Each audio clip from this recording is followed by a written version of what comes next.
कि मैं जब कुछ कर रहे हैं, करना देह की निशानी, देह अध्यास की है, तो वहां कर्ता भाव भी आएगा, फल की आशा भी होगी।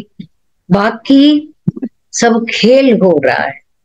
आप अपने आत्मा में जब पूरे स्थिर, निश्चय पूर्वक स्थिर हो, बाकी ये सब बाहर दिखने मात्र, विलास तौर, ये सारा विलास हो रहा है।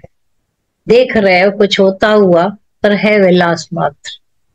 जैसे कठपुतलियों का खेल हो रहा है, देख रहे हैं हो रहा है, पर कठपुतलियों में कोई ऐसा भाव भी दिखाया जाता है, उनमें एक बिछड़ना भी, नखरे भी, रूठना भी, मनाना भी, सब कुछ आप देखने वाले फील करते हो।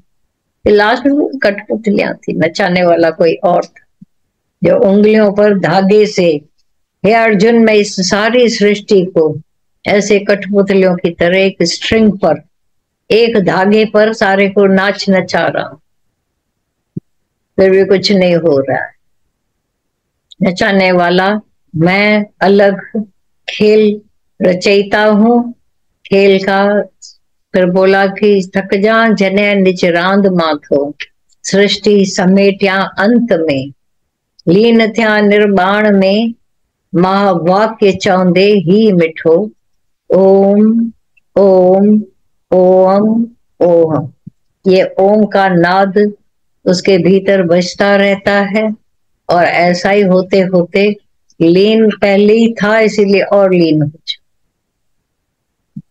क्यों? अगर इच्छा अहंकार है तो वो लीन नहीं हो पाएंगे, क्योंकि जीते जी इच्छा और अहंकार ने उसको तड़पाया, जलाया है, फल की आशा में व्याकुल किया है, सब कुछ वो ढोया है अपने अंदर के फल की आशाओं की वजह से। और अचानक नारायण नारायण बोला तो नारायण आ जाएगा उसको मुक्त कर। भ्रम में ये रोचक वचन है, यथार्थ एक ही ज्ञान है, तो आत्मा है, तो मुक्त स्वरूप है। और उसको पाने के लिए मैं क्या करूं? कुछ नहीं करो, बी स्टिल। सच्चा गुरु ही एक साधन है।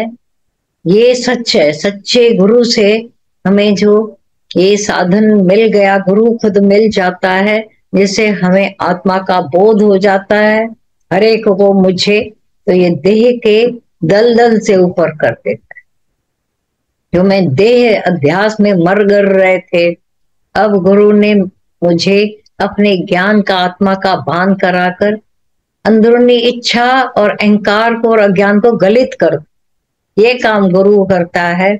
जब ऐसा हो जाता है, आप फील करते हो, देखते हो कि कैसा अंदरूनी अभाव हो जाता है। फिर तो अभाव और भाव भी नहीं रहता है। जब भाव था तो अभाव, जब एक कांटा लगा था तो दूसरा कांटा भी उठाना, जब दूसरा कांटे से पहला कांटा निकल गया, अब दोनों कांटे अलग रखकर आप आराम से चलते हो, जीते हो, घूमते हो।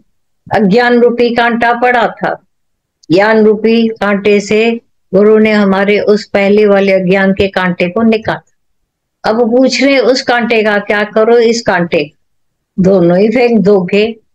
ऐसा क्योंकि अब काम पूरा हो, जिस काम के लिए आए थे अब तुम कह उठते हो बहुत ही उल्लासपूर्वक, मिल गया जो था कि मिलना, अब काम क्या बाकी रहा। मेरा काम था ही इस जन्म का, इस शरीर में आने का केवल एक, कि अपने आप को मिलकर एक हो जाओ। गुरु ने वो मिला दिया। बाकी संसार में सब कुछ चलता रहता है, कभी नफा, कभी नुकसान, कभी समय फेवरेबल होता है, कभी समय अगेंस्ट हो जाता है। रामचंद्र का समय, ये टाइम अगेंस्ट है तो सीता चोरी हो रही है, भगवान राम।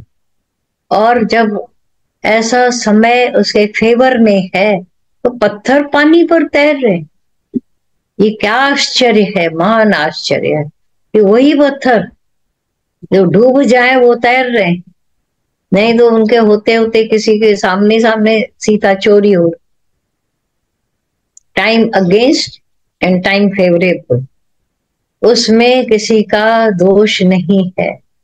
ऐसा हो जाता है, न जानियो जानकी नाथ सवारे सू थवानो छे। उनको भी एक तरह से ऐसा ढक्कन लग गया, सुबह क्या होगा, कल की सुबह क्या लेकर आए। पर अभी इंतजार नहीं रहेगा, हर बात में भलाई। बोला राम बन को गए, राम बन के आए। बन को गए लेकिन बन के आए। पूरा ऐसा सारा देखा तो अब हरकत में बरकत ही हुई। हमारे सामने भी जो जो आता है वो स्ट्रगल्स आते हैं, स्ट्रॉन्ग करके जाते हैं। हर एक के जीवन में घटनाएं घटित होती रहती हमेशा। फिर गीता भगवान का एक महावाक्य, भाई ये सारी सृष्टि और जीवन घटना है, एक फुरना है, एक संकल्प है, एक कहानी है। 3 घंटे की कहानी है सारी जीवन। जो कहानियां तुम थिएटरों में देखने जाते हो 3 घंटे की, है पूरी जीवन एक 3 घंटे की। क्या उसका सोचना, क्या चिंता करना, क्या शोक करना, क्या रोना, क्या धोना, तो सब कुछ होता है। और परफेक्ट पिक्चर कौन सी होती है? इसमें मिलना भी है, बिछड़ना भी है, लाभ भी है, हानि भी है, विलियन भी है, हीरो भी है, हीरोइन भी है। आता है विलियन उसको ठक करने, चोरी करने, सताने, और फिर हीरो आकर के ठकाठक करके उसको तालियां बजोती। अरे वाह, आया समय पर भगवान, इस रूप में आकर के रक्षा की। हर घड़ी भगवान रक्षा करने के लिए खड़ा है। हमारे योगक्षेम का इतना अच्छा सुंदर भार उठाकर बैठा है भगवान। हैव अ फेथ, इतना गहन पक्का विश्वास रहे, इतने जो अंदर से न हिलने वाला निश्चय मजबूत। तो आप देखोगे हमेशा निराकार फेवर में ही खड़ा है। हालतें कैसी भी हो, निराकार सबके फेवर वाला है।